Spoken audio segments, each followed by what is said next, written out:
Give people the idea around what a high hard goal is. You need 3 levels of goals. We are goal-directed creatures. We have a giant, we're either sort of shaped by our fears or our goals. So the biology of goal setting is amazing. You can get an 11 to 25% boost in motivation simply by setting the right kind of goals. Mission statement goal, the high hard goals should be within your reach, but they should be like 1 to 5 year timelines within your reach is how I think about them. I find I can't set high hard goals that are farther than 3 years in the future because so much is changing. You also have to figure out what's right for you in that one, I think.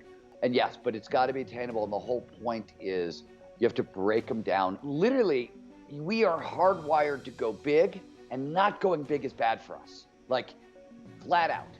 And we all know this. The agony of trying to chase down your dreams is the agony of not chasing down any of them. And one of the books that got nominated for the Pulitzer Prize was the hardest thing I've ever done, and every word sucked. Yeah, I mean, literally, I've never had that experience. I didn't know you could have that experience. I had that experience.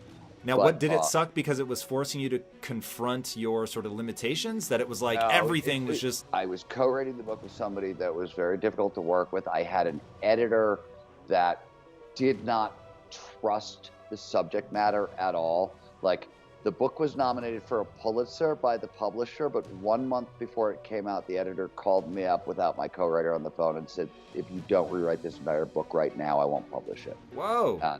Yeah, like it was heavy. They hated it. They thought it was wrong. They were scared by the subject matter, blah, blah, blah. How'd you deal with that? Can we talk about what book? I mean, there's only so many books you've written that have been nominated. Yeah. So we'll make it about you. I want to know how you deal with that. How do you stay like confident? Because this is something everybody can relate to. You believed in something, you've put the effort in, the energy, but then external forces are like, no, it's crap.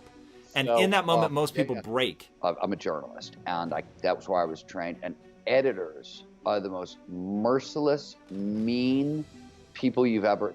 They're super overworked.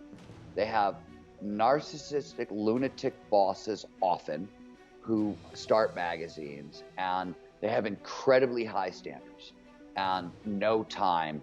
Example, I once spent 3-4 months living in a swamp in the Everglades, reporting a story where the only place to get food was a really dark, evil strip club in the middle of the swamp that it was the only place you could get food. And I was out there for 3 months reporting this story.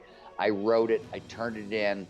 My editor called me up, and the editor is, by the way, a very good friend of mine, and still to this day called me up. He's like, Steven, by the way, it took me 3 months to report the story and 5 months or 6 months to write it. So I'm 9 months in, and I'm desperate for the money, by the way, at this point. I'm really poor and I need to get paid. This story is going on. Editor calls me up and he's like, Steven, there's just one thing I don't understand. And I'm thinking, oh my God, I'm so damn good. I get like one thing. Cool. What do you got, man? Hit me. He's like, yeah, man, every motherfucking word you wrote.